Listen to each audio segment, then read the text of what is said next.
I'm going to give my state program for Baylor football after the 2024 season's over. This comes right after a 44-31 loss to LSU, and Baylor did not play clean in all aspects of the game: offense, defense, special teams. And really giving up that kick return touchdown hurt, that pick six hurt in the game too. The offense couldn't do it enough on fourth down, and the defense couldn't do anything against Garrett Nussmeier. And I'm going to give credit to LSU. They made enough plays to win this game. So thus, Baylor finished the season at 8-5. It's a lot better spot as a program than a year ago. You cannot deny that. Obviously, it would have been more momentum if Baylor would have won the bowl game against LSU, but it is what it is on this game. Let's just move past it. And this one game does not define the season. Everybody and their mother wrote off this team after that 2-4 start. And they won 6 straight games prior to the bowl game today. And I'm going to give credit to the coaches and the players for not quitting. They could have easily done that after last year's 3-9. And even the year before with 4 straight losses after the 6-3 start, then 4 straight losses to speed 6-7. Now, I know there are 10 players for Baylor football in the transfer portal, and technically there could be more players entering the portal within the next 5 days because it's the norm. Or like teams in bowl games, or like really that are later than that last transfer portal date on December 28th. So just keep that in mind.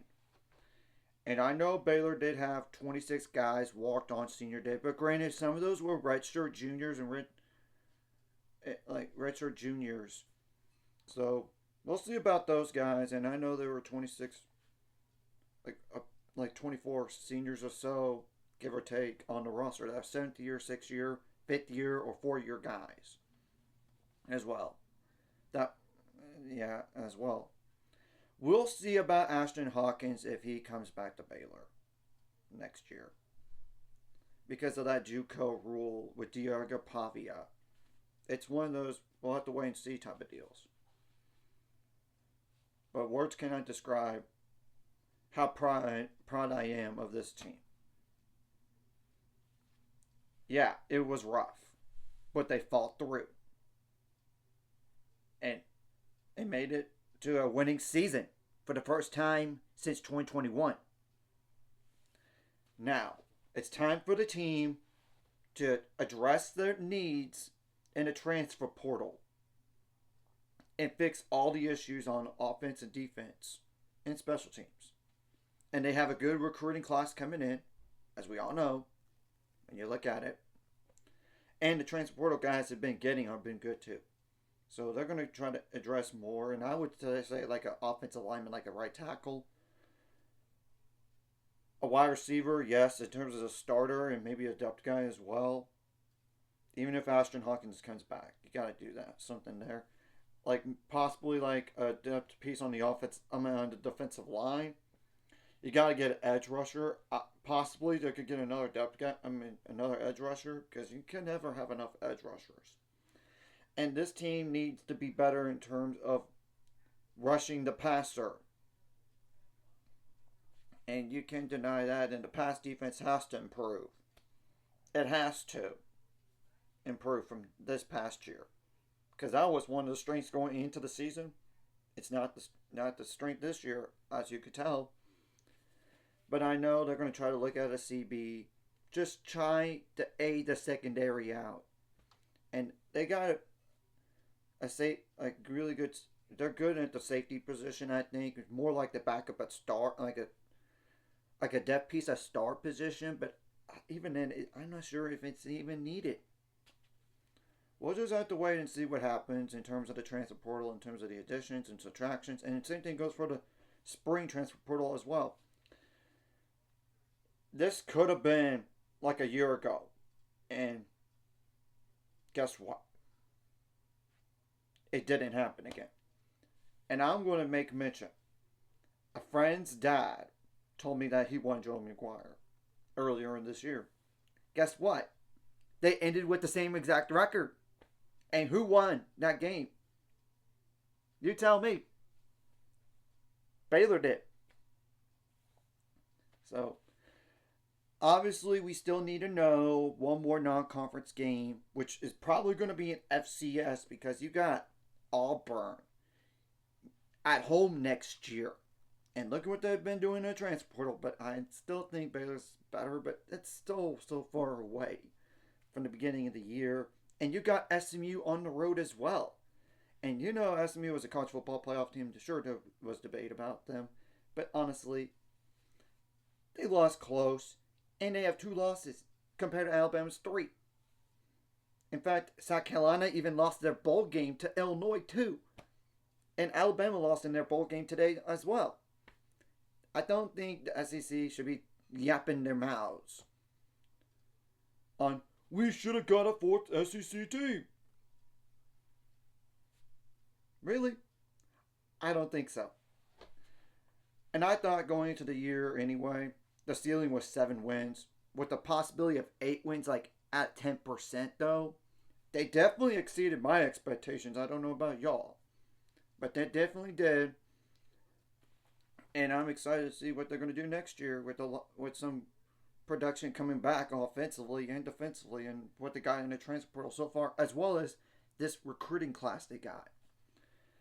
And this is a prime opportunity to win the conference next year. And I'm going to just go over like the conference slate real fast. And this is in terms of home games and away games. We don't know the dates at all, and apologize for looking down because I cannot memorize all this stuff. You do have to play Arizona on the road. They're not that good this year, but who knows how much better they're going to be. Arizona State, luckily you get them at home. You got Utah at home. That's one of those revenge games. I'm telling you that right now. Then you got Houston at home. You got Kansas State. I do think Kansas State is going to be probably up there for the Big 12. I would think, but luckily you get that game at home. You got UCF at home. They're going to be under Scott Frost, a new head coach. You got to go on the road to Cincinnati, and it's a big year for them because Scott Satterfield has to make it a bowl game in order to save his job potentially at Cincinnati. Then you got Oklahoma State on the road next year, which is interesting because there's going to be a lot of turnover over there because how many guys are gone that are seniors and transfer portal so far. And I know the same thing could be said for Utah. I think Oklahoma State's going to be better next year. I just don't know how much at this time. That's to be determined. And then you got to go on the road to TCU. So that's just a brief overview of the schedule besides like Auburn and SMU. And we do not know what the other non-conference game is, but I have to think it's going to be an FCS. And you're going to play both of those power conference opponents in the first 2 weeks of the year. So it's a big year coming up. And I know some people thought Dave Aranda was going to get canned after that 2-4 started, and even people wanting to fire. Guess what? You got egg stuff on your face. But I'm not going to say he's definitely going to stay after this upcoming year. 2025. That is to be determined because you never know. Look at West Virginia. They went 9-4 last year. And then this year they went to 6-6 and Neil Brown got fired. I do think the situation's kind of different, but not by much. So we're going to have to wait and see what happens to the, like I said, in the transfer portal additions and subtractions. And they're going to have to wait and see what they're going to do in the spring. And hopefully for those guys returning that are banged up, they could be healthier. So that's all I got to say. Anyways, if you like this content, hit the like and subscribe button. See you guys later on the road to 1,000 subscribers. Of course, ultimate goal is 1,000 more. So my money up. Of course, like a video. Comment video really helps YouTube backgrounds. More people can see it. Sharing the video does help as well, so more people could watch. And if you're watching and not subscribe, hit subscribe button, hit the notification bell as well. And it could have been a lot worse this year. Let's be totally honest. It could have been another. Oh, we're gonna have a new head coach. We went 5-7. We went 4-8. But at least they got the six above 6 wins, and definitely David Renner's staying now. There's no shadow of a doubt for at least the next year. We'll see beyond that, of course. We'll see.